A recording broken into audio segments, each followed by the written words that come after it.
अरे वचन में चंगाई है, वचन में दीर्घायु है, वचन में छुटकारा है, वचन में जय है, वचन में आशीषें हैं, वचन में सब कुछ है। क्योंकि आदि में वचन था, वचन परमेश्वर के साथ था और वचन ही परमेश्वर था, और उस वचन ने देह धरा और मनुष्यों के बीच में डेरा किया, और हमने उसकी ऐसे महिमा देखी जैसे इकलौते की। मेरे पास शैतान की सारी सामर्थ के ऊपर अधिकार दिया गया है, और अगर मुझे अधिकार दिया गया है तो मैं उस अधिकार में चलने वाला हूं, और जब मैं उस अधिकार में चलूंगा तो एक भी शैतान की शक्ति मेरे और मेरे परिवार के विरोध में सफल नहीं होगी। मैं वो नहीं विश्वास करता जो मेरी आंखें देखती हैं, मैं वो नहीं विश्वास करता जो मेरे कान सुनते हैं, मैं वो नहीं विश्वास करता जो मेरी ज्ञानेंद्रियां बताती हैं, मैं वो विश्वास करता हूं जो उसका लिखित वचन है। क्योंकि अगर लिखा है तो वो स्वर्गों में युगानुयुग तक स्थिर है। हम लोग वचन में चलेंगे जल्दी से। तो मैंने आपको बताया आज हम लोग सीखने वाले हैं आत्मिक अधिकार के बारे में, स्पिरिचुअल अथॉरिटी के बारे में। बहुत कम मसीह हैं जो उस अधिकार में चलते हैं, क्योंकि ज़्यादातर मसीह जो लोग हैं, ज़्यादातर जो विश्वासी हैं, उन्हें ऐसा लगता है कि हम केवल, हमारा काम है, हम प्रार्थना में प्रभु को बोल देंगे कि प्रभु तू ये हमारे लिए कर दे, यही हमारी जिम्मेदारी है। और ज़्यादा से ज़्यादा हम ये कर सकते हैं कि हम उसके सामने गिड़गिड़ा सकते हैं, हम उसको ये कह सकते हैं कि प्रभु तुझे चिंता नहीं है हमारी, तो क्यों नहीं कुछ करता। मगर अगर सब कुछ परमेश्वर हमारे लिए करता तो फिर कभी भी हमें आत्मिक अधिकार नहीं देता। लूका 10:19 लगाइए। लूका 10:19 में यीशु ने कहा, देखो, अपने पड़ोसी को बोलो देखो, बिहोल्ड, देखो। और कई बारी हम फोकस करते हैं, हम ध्यान लगाते हैं इस आयत के बाद के हिस्से में, मगर सबसे जरूरी जो सत्य इस आयत में छुपा है वो पहला शब्द है, वो है क्या है? देखो। प्रभु इन आंखों से देखने की बात वहां पे नहीं कह रहा, ही सेज बिहोल्ड, ग्रीक में इडू, जिसका मतलब है to carefully gaze until you start to perceive that reality, कि आप उस सत्य पर ऐसे ध्यान लगाओ जब तक आप वो सत्य जो है वो आपका सत्य ना बन जाए। यीशु ने ये नहीं कहा सुनो, यीशु ने कहा देखो। यानी ये आत्मिक अधिकार तब तक आपके जीवन में कार्य नहीं करेगा जब तक व्यक्तिगत रूप से आप इस अधिकार को देखने नहीं लग जाओगे कि ये अधिकार यीशु ने किसको दिया है? मुझे दिया है। बोलो, यीशु ने ये आत्मिक अधिकार मुझे दिया है।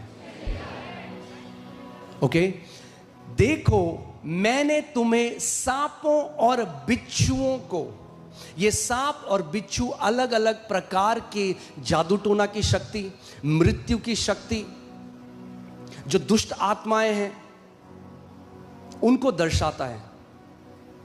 देखो मैंने तुम्हें सांपों और बिच्छुओं को रौंदने का, क्या करने का? रौंदने का, और शत्रु की सारी सामर्थ पर अधिकार दिया है। तो मैं आपसे आज एक सवाल पूछना चाहता हूं, अगर यीशु ने हमें सांपों और बिच्छुओं को रौंदने का और शत्रु की सारी सामर्थ के ऊपर अधिकार दिया है, तो फिर सांपों और बिच्छुओं को कौन रौंदेगा?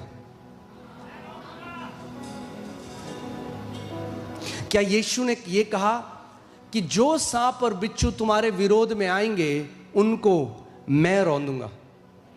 नहीं, उसने क्या कहा?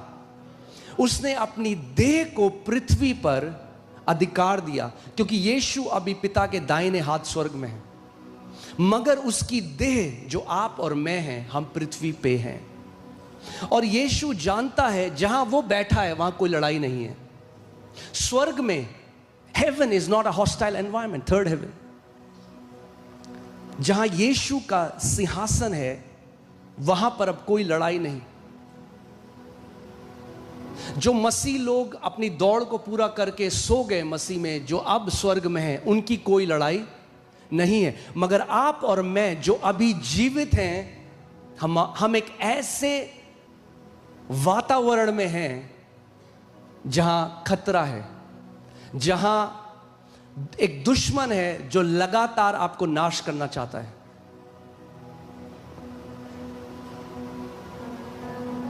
और यीशु उस बात को जानता है, इसीलिए उसने क्या कहा कि देखो, मैंने तुम्हें सांपों और बिच्छुओं को रौंदने का, केवल भगाने का नहीं, रौंदने का, that means to utterly destroy, trample, पूरी तरह से कुचल डालने का। और शत्रु की कितनी सामर्थ पर?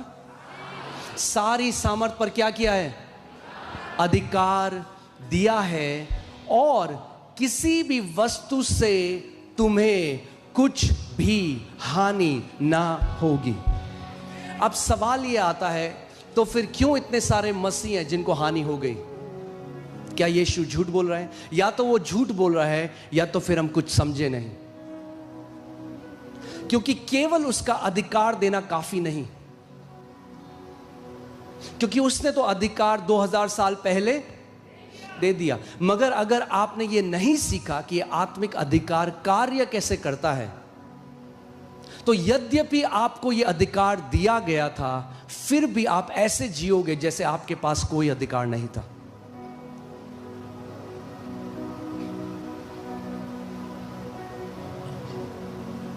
If you don't believe you have authority, you are no different than somebody who has no authority. So you have to behold. आपको उसको देखना पड़ेगा, आपको उस पर मनन करना पड़ेगा। जब तक आपके शरीर का हर एक सेल इस बात को मानने ना लग जाए, मेरे पास शैतान की सारी सामर्थ के ऊपर अधिकार दिया गया है, और अगर मुझे अधिकार दिया गया है तो मैं उस अधिकार में चलने वाला हूं। और जब मैं उस अधिकार में चलूंगा तो एक भी शैतान की शक्ति मेरे और मेरे परिवार के विरोध में सफल नहीं होगी। आमीन।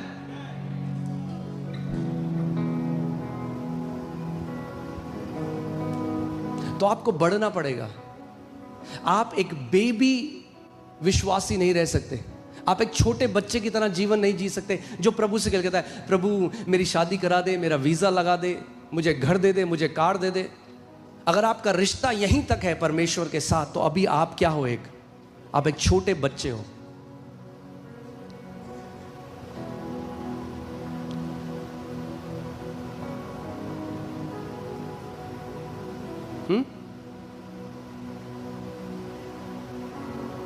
अधिकार, छोटे बच्चे नहीं चल सकते अधिकार में।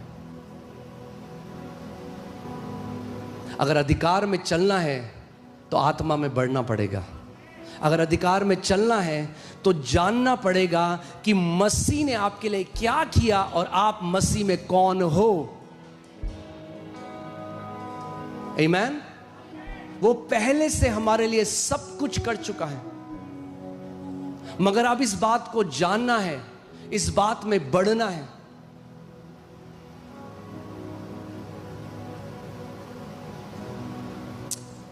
पहला पतरस 5, 8 और 9 को हम पढ़ेंगे। इसमें लिखा है, सचेत हो और जागते रहो, क्योंकि तुम्हारा विरोधी शैतान गरजने वाले सिंह के समान इस खोज में रहता है कि किसको क्या करे? फाड़ खाए। सो शैतान का एक उद्देश्य है, and he has no mercy, he will not have mercy on you. शैतान आपके ऊपर कोई दया नहीं दिखाएगा। उसका एक उद्देश्य है कि कैसे मुझे हर रोज ढूंढता है, मुझे कैसे कोई व्यक्ति मिले जिसको मैं क्या करूं, मैं फाड़ दूं।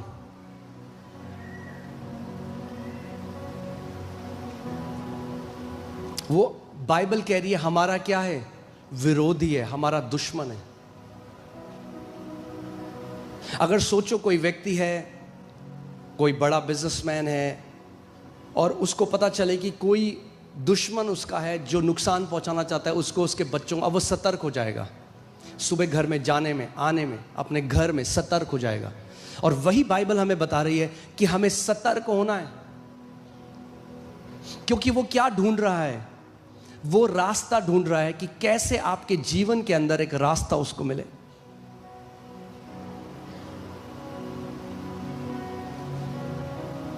सतर्क रहो, ये एक आर्मी की लैंग्वेज है, विजिलेंट। जो बॉर्डर पर तैनात एक सैनिक है वो सतर्क है, क्योंकि उसको पता है उस साइड से कभी भी गोलीबारी आ सकती है। वो सोएगा नहीं रात की ड्यूटी में, और सोएगा तो एक अच्छा सैनिक नहीं है। वचन हमें कह रहा है हमें सतर्क रहना है, हमें अलर्ट रहना है, क्योंकि हम एक लड़ाई में हैं।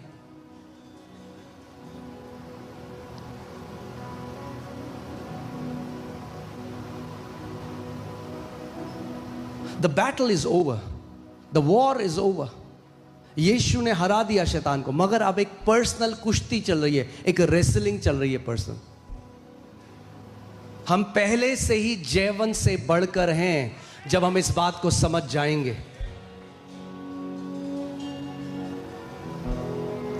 इस बात को हमें समझना, इस बात को ध्यान से समझो। या तो यीशु मसीह झूठा है या वो सच बोल रहा है। और अगर वो सच बोल रहा है तो उसने कहा हमें शैतान की सारी सामर्थ के ऊपर अधिकार दिया गया है। बोलो, मुझको यीशु ने शैतान की सारी सामर्थ के ऊपर अधिकार दिया है।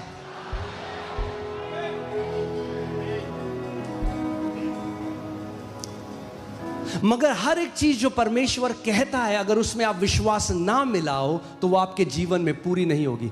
Every promise of God has to be mixed with faith for it to come to pass. केवल क्योंकि यीशु ने बोला इसका मतलब ये नहीं कि ऑटोमेटिकली आपके साथ वो हो जाएगा।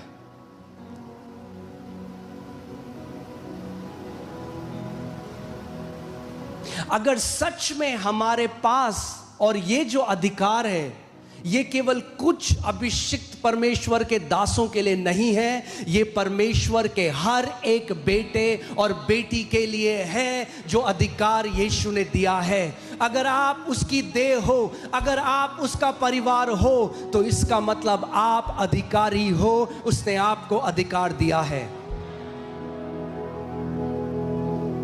मेरे पीछे बोलो, we are people of authority. हमारे पास अधिकार है सांपों और बिच्छुओं को रौंदने का, और शत्रु की सारी सामर्थ के ऊपर हमें अधिकार दिया गया है। शत्रु की सारी सामर्थ के ऊपर, सारी सामर्थ के ऊपर, जादू टोना की शक्ति के ऊपर, जो अलग अलग प्रकार की सामर्थ शैतान इस्तेमाल करता है, धोखाधड़ी, सब चीज के ऊपर यीशु ने हमें अधिकार दिया है।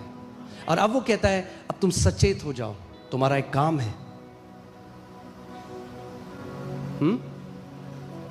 आप जानते हैं हम जैसे अभी जैसे हम लोग सोते हैं रात को आराम से, मगर जो उस देश में है जहां लड़ाई चल रही है वहां लोग ऐसे नहीं सोते जैसे हम लोग सो रहे हैं। वो सचेत हैं, वो अलग है, विजिलेंट है।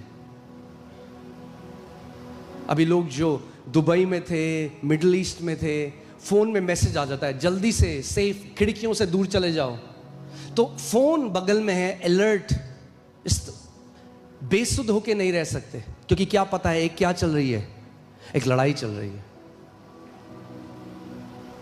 सो अलर्ट है।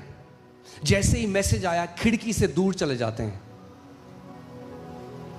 ऐसे ही परमेश्वर का वचन हमारे लिए भी कह रहा है कि तुम क्या हो जाओ, तुम सचेत हो जाओ, तुम जागते रहो, वो यहां इसका मतलब नहीं कि आप सो ना शारीरिक तरीके से, वो कह रहा है अलर्ट रहो, बुद्धिमानी की चाल चलो।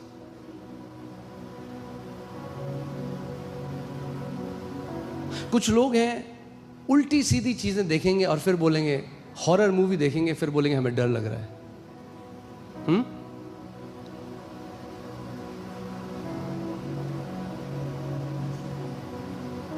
क्योंकि जो आप देखते हो, जो आप बोलते हो, वो निर्धारित करता है आप कितना लंबा जियोगे, वो निर्धारित करता है। और आज हम उस बारे में सीखेंगे, ठीक है? ओके, सो तुम्हारा विरोधी शैतान गरजने वाले सिंह के समान इस खोज में रहता है कि किसको फाड़ खाए। यानी शैतान जिस किसी को चाहे नहीं फाड़ सकता। He is searching, he is looking for that right prey. वो उसको ढूंढ रहा है, कौन है जिसको मैं फाड़ सकता हूं।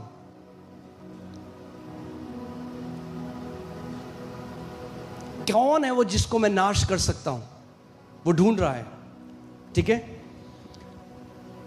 विश्वास में दृढ़ होकर, क्योंकि तुम्हारा एक दुश्मन है जो गरजने वाले सिंह की तरह ढूंढ रहा है कि किसको फाड़ खाए। तो प्रभु कह रहा है तुम्हारा काम है विश्वास में दृढ़ होकर उसका क्या करो, उससे भागो मत, उससे डरो मत, क्योंकि तुम्हें अधिकार दिया गया है उसका सामना करो। क्या करो? उसका सामना करो। डरना नहीं है शैतान से, सामना करना है। मगर सामना करने से पहले वचन कह रहा है विश्वास में दृढ़ हो जाना है। You have steadfast in faith। ऐसा नहीं आज हाँ जी मान लेंगे जी, होगा तो नहीं होगा जी, अरे अब तो हम नहीं मानते जी, होगा नहीं। steadfast, you are anchored in faith। And how do you get anchored in faith? कैसे आप विश्वास में अड़िग हो जाते हो? जब आप वचन के ऊपर अपनी नींव बना लेते हो। When you are steadfast in the word, you are steadfast in faith। क्योंकि विश्वास परमेश्वर के वचन से आता है।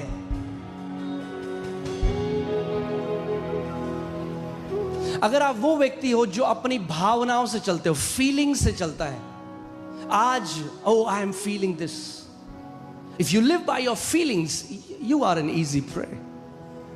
यूं शैतान कहेगा यही तो मैं चाह रहा हूं। I don't feel like this, I feel I am far from God. मुझे लग रहा है मैं प्रभु से बहुत दूर हूं। अरे उसका वचन कहता है अब तुम और मसीह एक आत्मा हो चुके हो। You feel far from God because your mind is not renewed to the truth। आपका मन अभी परमेश्वर के वचन से नया नहीं हुआ है। So you would rather trust your feelings than rather trust the word of the living God।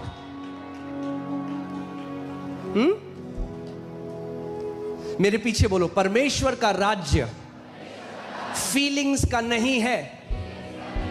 परमेश्वर का राज्य उसके वचन का है।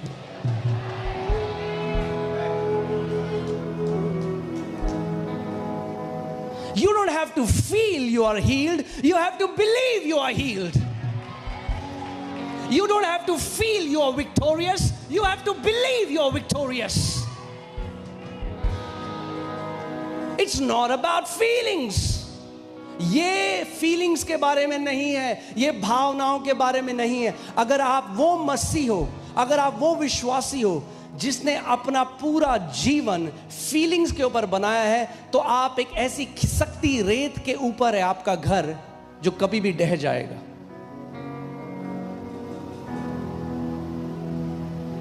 Because feelings will come and feelings will go, but the word of the living God endures forever। Feelings आएंगी, feelings जाएंगी, आज नाचोगे, कल बोलोगे मुझे नीचा नीचा डाउन लग रहा है।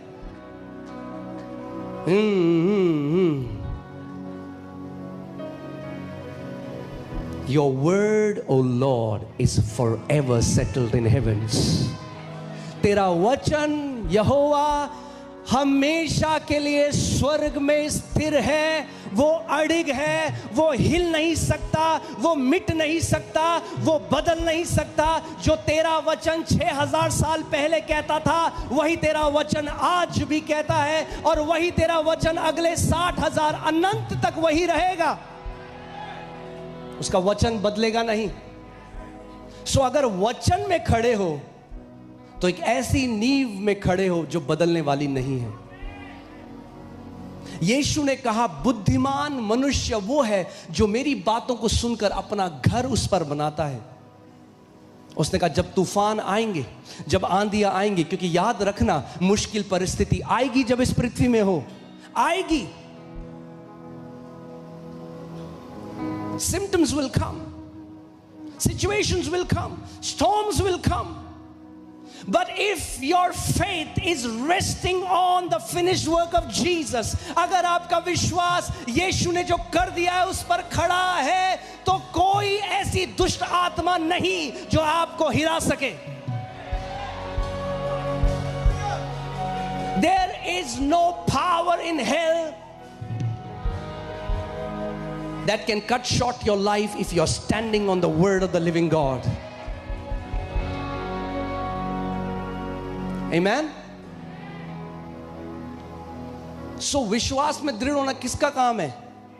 हमारा काम है।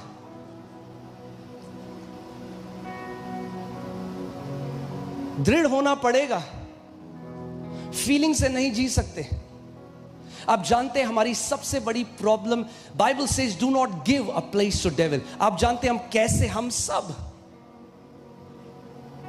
सब कभी ना कभी जीवन के ऐसे क्षेत्र में हम लोग रहे हैं जब हमारे ऊपर प्रेशर आया,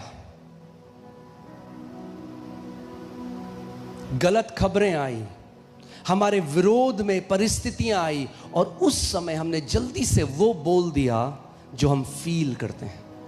अरे इससे तो अच्छा होता, ऐसे जीवन से तो ज्यादा अच्छा है, मैं मर जाऊं। फिर कुछ समय बाद खबर आती है शरीर में है, फिर रोते हैं, प्रभु तूने मेरे साथ ऐसा क्यों किया? और उसका वचन कहता है जीवन और मृत्यु जीभ में दफन है, जो उसका इस्तेमाल करना जानता है वही उसका फल भी भोगेगा। क्या लिखा है?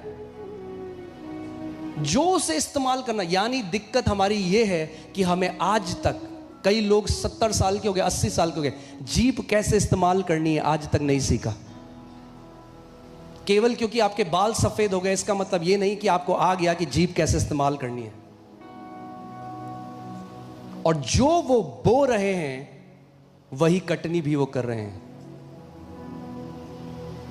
हाँ, एक कहावत है, मुझे नहीं पता, सुनी थी कभी, कि जब नीम बोओगे तो आम नहीं आएगा। हाँ,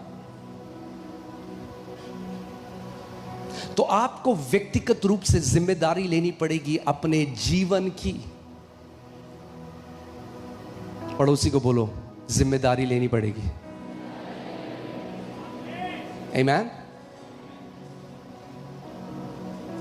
क्योंकि परमेश्वर ने हमें बाइबल उसमें चमकीली पन्नी लगाने के लिए नहीं दी थी,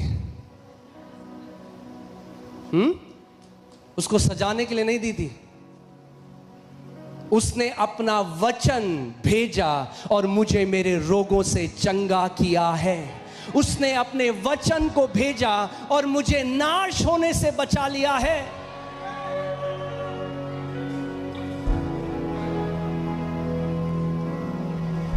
Put Psalm 107 verses 20. क्या लिखा है यहां पे? वह अपने वचन के द्वारा उनको चंगा करता है। कैसे चंगा करता है आपको? कैसे चंगा करता है? वचन के द्वारा। English Bible says better, he sends his word. वचन को वो भेजता है, मगर वो तो भेजता है, क्या आप उस भेजे वचन को ग्रहण करते हो? परमेश्वर का भेजना एक बात, उस भेजे गए वचन को ग्रहण करना दूसरी बात है। कितने लोग हैं जब वचन भेजा जाता है तो वो बिजी हैं, हाँ, कैजुअल हैं, अब बाद में हो।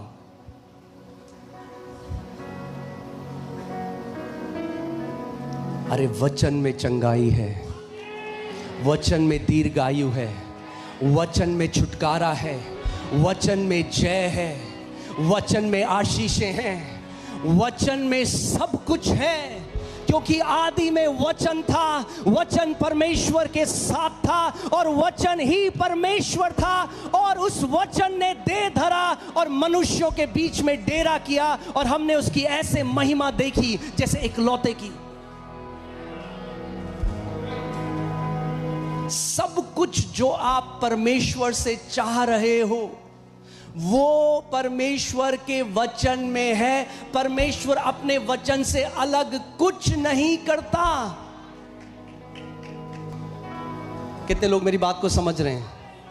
मेरे पीछे बोलो, परमेश्वर अपने वचन के अलग होकर कुछ नहीं करता। यानी जो चाहते हो प्रभु आपके लिए करे, उसका वचन ढूंढो। गिड़गिड़ाओ मत, भीख मत मांगो, वचन के खोजी बन जाओ। क्योंकि जो यहोवा के वचन के खोजी हैं वो एक ऐसा जीवन जीते हैं जो बाकी लोग कल्पना भी नहीं कर सकते।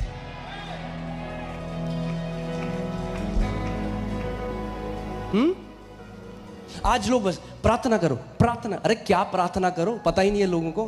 प्रार्थना करो बस, तो क्या करते हैं वो? भीख मांगते हैं, प्रभु कर दे, प्रभु कब करेगा, प्रभु क्या तुझे, प्रभु कब करे, प्रभु कर दे। प्रार्थना करो बस, प्रार्थना करो, प्रार्थना करो। अरे क्या प्रार्थना करो, क्या प्रार्थना करो? यीशु ने कहा ये मत सोचना तुम्हारे बहुत शब्दों से तुम्हारी सुनी जाएगी। उसने कहा अन्य जातियों की तरह बहुत बड़बड़ाने की बात नहीं है। आमीन? ठीक है अभी तक? विश्वास में दृढ़ होकर क्या करो? शैतान का, विश्वास में दृढ़ होकर क्या करो? शैतान का। हम शैतान का सामना नहीं करना। हम कहते हैं प्रभु तू कर दे, तू कर प्रभु, मैं तो भाग रहा हूं। मगर प्रभु कह रहा है नहीं, तू मेरा जयवन बेटा और बेटी है, तुझे मैंने अपना अधिकार दिया है, मेरा वचन तेरे मुंह में है। वो दो धारी तलवार की तरह तेरे मुंह से जब निकलेगा तो मेरी सामर्थ तेरे लिए कार्य करेगी।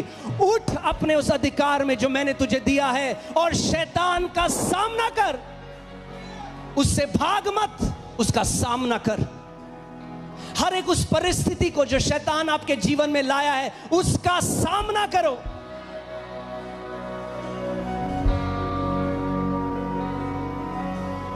आमीन, हालेलुया। याकूब 4:7 हम देखते हैं। हर बार हम देखते हैं कि परमेश्वर क्या चाहता है। इसलिए परमेश्वर के अधीन हो जाओ और शैतान का क्या करो? ओहो, बार बार प्रभु अपनी देह को क्या बोल रहा है? शैतान का क्या करो? सामना करो।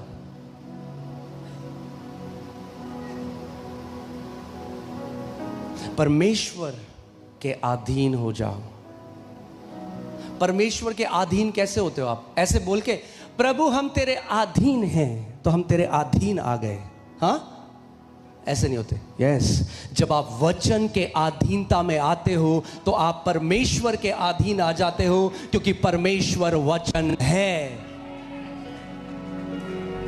कैसे? you submit to God when you submit to his word, because his word is our ultimate authority. उसका वचन हमारा सबसे बड़ा अथॉरिटी है।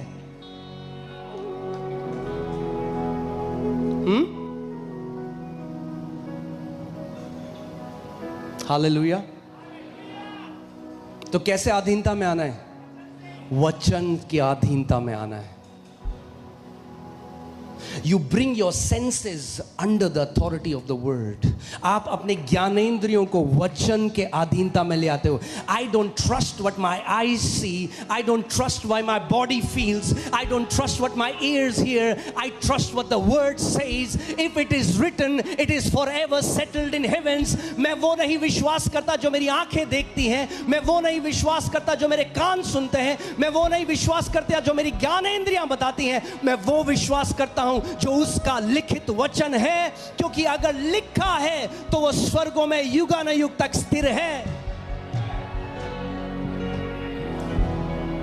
क्योंकि जो मैं अपनी आंखों से देखता हूं वो बदल सकता है, जो मैं अपने शरीर से छूता हूं वो बदल सकता है, मगर जो उसके वचन में लिखा है वो अविनाशी है. परमेश्वर का वचन कहता है उसका वचन अविनाशी बीज है.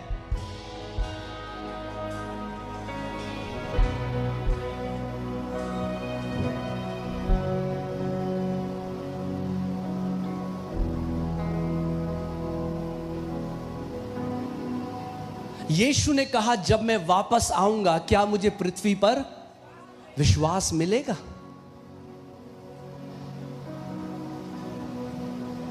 हाँ, एक लड़ाई हुई तो एलपीजी सिलेंडर की इतनी किल्लत हो गई, लोग परेशान हैं. अरे उससे बड़ी किल्लत विश्वास की है कलीसिया में. क्यों आज इतने कम विश्वासी हैं जो विश्वास में कमजोर हैं? थोड़ा सा प्रेशर आता है मुंह से उल्टा सीधा निकलने लग जाता है. क्यों? विश्वास में क्यों अड़िग नहीं है? क्योंकि वचन का आदर करना नहीं सीखा आज तक. कलीसिया रीति रिवाज की तरह जा रहे हैं, बस वर्शिप में नाच लो. अरे उसके वचन में जीवन है, उसके वचन में जीवन है, उसके वचन में चंगाई है, उसके वचन में दीर्घायु है. सब कुछ जो आपको चाहिए परमेश्वर के वचन में छुपा हुआ है. अब मुझे एक बात बताओ, एक बीज, जब एक पति और पत्नी एक होते, जब एक बीज गर्भ में जाता है, आपकी आंखें कहां थी? आपका हृदय कहां था? आपकी हड्डियां कहां थी? आपके बॉडी के ऑर्गन्स कहां थे? उस बीज में थे. जो कुछ आप आज हो, जो बन गए हो, ये जो मैं इतना लंबा हो गया हूं, मैं कहां था? उस बीज के अंदर था. आपकी चंगाई कहां है? उस अविनाशी बीज में है. आपका छुटकारा कहां है? उस अविनाशी बीज में है. आपकी बढ़ोतरी कहां है? उस अविनाशी बीज में है. हर एक चीज जो आपको चाहिए वो उसके वचन के बीज में छुपी हुई है. You were wrapped up in a seed form in your mother's womb. Your eyes, your ears, your lungs, your kidneys were in the form of a seed. And Luke 8:11 says, the word of God is the seed. Everything that you need is wrapped up in the word of God. हर एक चीज जो आपको चाहिए वो बीज में है. मगर बीज एक क्वालिटी का है. बोलो, बीज एक क्वालिटी का है. अविनाशी है. मगर बीज टेबल में रखे रखे उस बीज में कलर कर दो चारों ओर से, नीला, पीला, हरा. बीज में लेदर का एक कवर चढ़ा दो, वो बीज बढ़ने वाला नहीं. वो बीज जब तक भूमि के अंदर ना जाए तब तक वो बीज बढ़ नहीं सकता. ये बीज जब तक हृदय रूपी भूमि के अंदर ना जाए ये फल नहीं फला सकता. इसको आपके the entrance of your word produces light.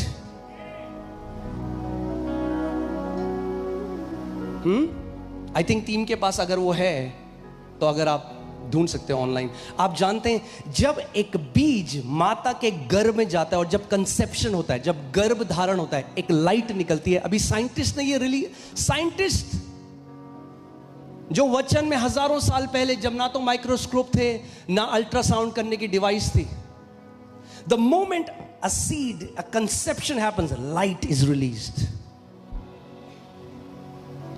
जानते हैं आप इस बात को? उन्होंने माइक्रोस्कोप से देखा और बिल्कुल ऐसा ही होता है। जब एक बीज अंदर जाता है गर्भ में तो एक लाइट निकलती है। John 1:4 says, in him was light and the light was the life of men. उसके अंदर ज्योति था और ज्योति मनुष्यों का जीवन था। And he is lighting every man that comes to this world. उसमें जीवन था और वो जीवन मनुष्यों की ज्योति थी। पांचवा,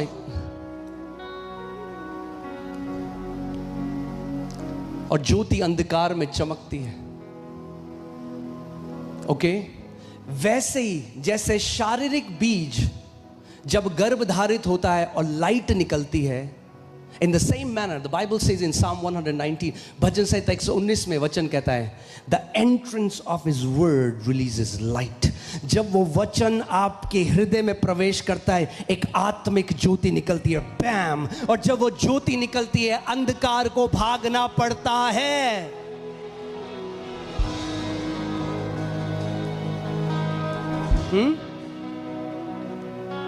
You would have heard about radiation therapies. There is a radiation therapy, the light that radiates from his presence. एक ऐसी रेडिएशन थेरेपी है उसके वचन में, जो लाइट उसके वचन से निकलती है, and it has the power to destroy every tumor, it has the power to destroy every sickness and disease. Hallelujah. बस दिक्कत यह है कि ये फ्री है, इसीलिए कईयों को इसकी अहमियत नहीं पता।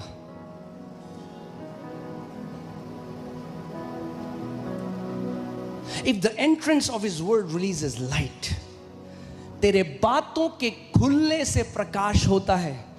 इंग्लिश बाइबल में ऐसा लिखा है, तेरे वचन के प्रवेश करने से प्रकाश होता है। सो केवल पढ़ना काफी नहीं। पड़ोसी को बोलो, केवल पढ़ना काफी नहीं है। हाँ जी हमने 10 चैप्टर पढ़ दिए। हाँ जी। अरे प्रवेश क्या हुआ? क्या प्रवेश हुआ? क्या प्रवेश हुआ?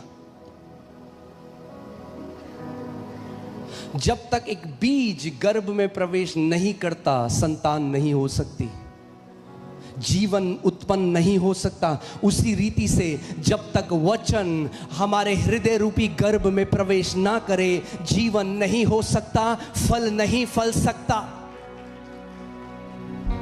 आपको इसको समझना पड़ेगा। ओके, मैं बहुत हल्के कर जा रहा हूं, अभी तो शुरुआत हुई है बिल्कुल। ठीक है, वैसे भी संडे फास्टिंग का दिन है हमारा, ठीक है ना। यीशु ने कहा, हम मनुष्य केवल रोटी ही से जीवित नहीं रहेगा, मगर हर एक उस वचन से जो परमेश्वर के मुख से निकलता है।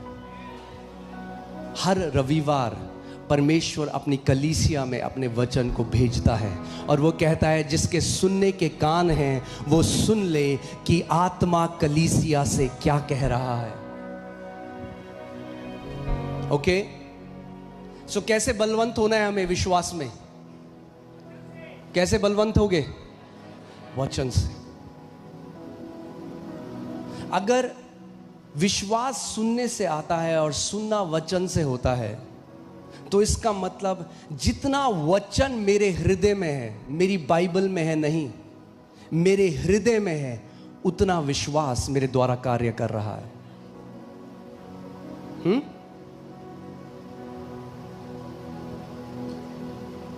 कितने लोग हैं, उन्होंने तिजोरी हैं, कई लोगों के पास है ना, है तिजोरी, जानते हो आप?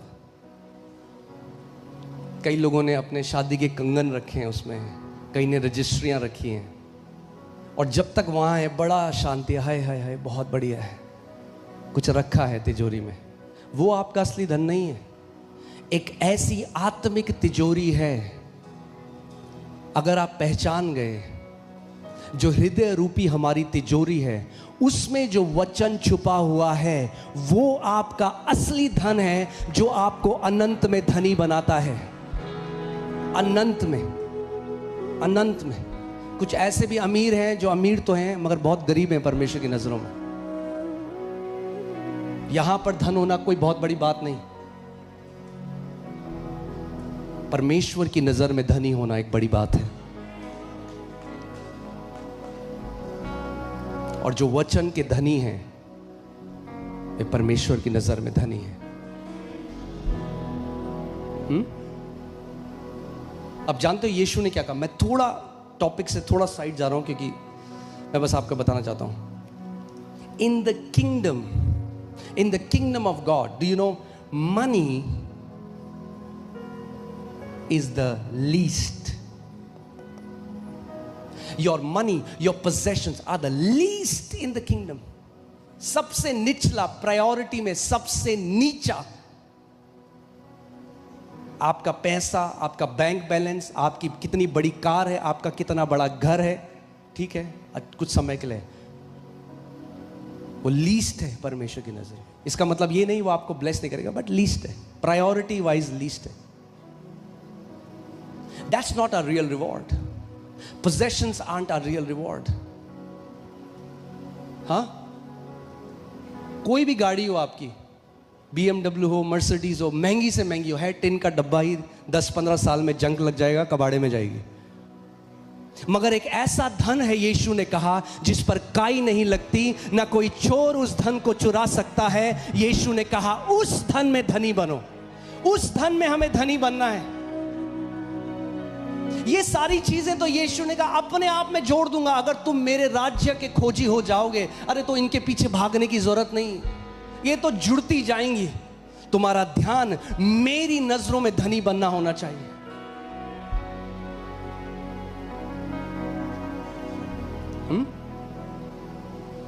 इसीलिए हमें अनंत के दृष्टिकोण से जीवन जीना बहुत जरूरी है। We have to live with the perspective of eternity. आज इतने बड़े बड़े महल बने हैं जो थे वहां पे, कहां है वो आज? कहां है आज? उसका वचन कहता है क्या फायदा हुआ उनका अगर उन्हें मसीह को नहीं जाना था।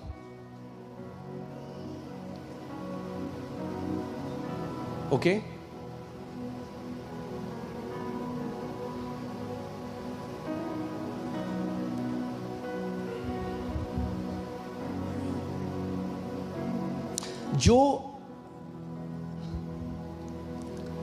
जो बुद्धिमान नहीं है, हाँ, that's the polite way of saying,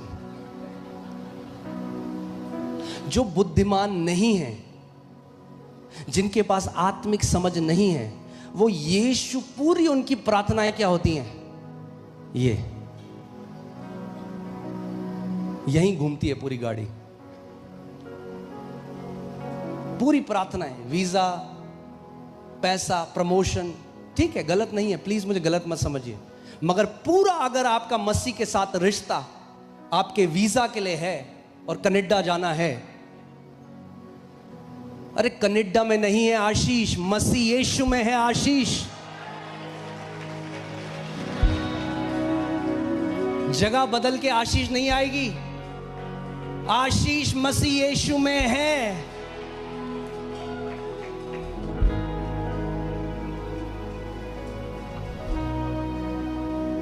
हाँ, यहां राजा बनाता प्रभु, वहां जाके बर्तन मांज रहे हो आप।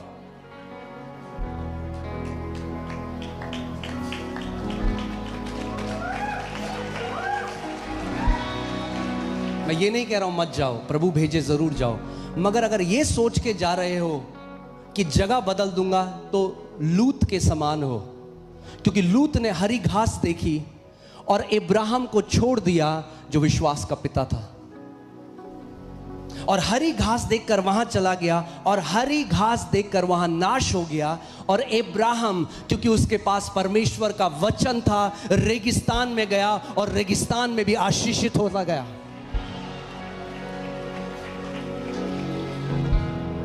It's not in a geographical location, it's in Christ Jesus. यीशु में है, यीशु में है। ये मेरी प्रार्थना है, अगर प्रभु ने आपको नहीं बुलाया दूसरे देश में, जिस शहर में, अगर दिल्ली शहर में आपका ठट्टा हुआ, अगर दिल्ली शहर में आपको ठुकराया गया, उसी शहर में यीशु आपको उठाएगा और एक गवाह बनाएगा अपनी गुडनेस का, अपनी भलाई का, अपनी करुणा का। उसी शहर में, उन्हीं लोगों के सामने। हालेलुया। वो कहता है तेरी लज्जा के लिए तुझे दुगना आदर मैं दूंगा, दुगना आदर।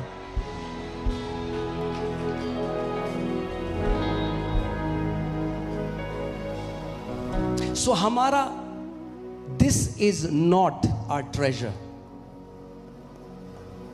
No no, we have eternal treasure. हमारा अनंत का धन है जो हमसे कोई छीन नहीं सकता। याद रखना, आज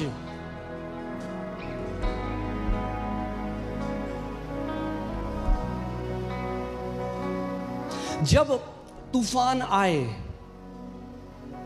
और चेले डर गए और यीशु के पास उसकी दुहाई देने लगे, क्या तुझे हमारी चिंता नहीं, हम नाश हुए जाते हैं यीशु, क्या तुझे हमारी चिंता नहीं? क्या कर रहे हैं वो? प्रार्थना कर रहे हैं भाई। और यीशु ने क्या किया? बोला वाह क्या प्रार्थना करते हो तुम। यीशु ने उनको डांटा है, प्रार्थना के लिए डांटा।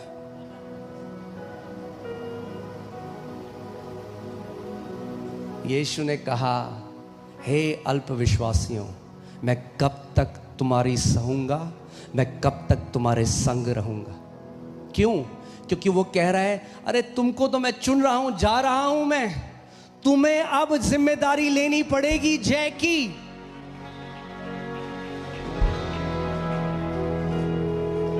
और यीशु ने क्या कहा? हे अल्प विश्वासियों। Because the only way we can resist devil is to become steadfast in faith. But so many believers are bankrupt in faith because they don't have the word of the living God hidden in their hearts. कितने सारे ऐसे मसीह हैं क्योंकि वचन नहीं है तो bankrupt हैं वचन में, गरीब हैं वचन में। अगर विश्वास में गरीब हैं तो फिर वो नहीं ले सकते जो परमेश्वर ने उनके लिए रखा है। Because the currency of the kingdom is faith.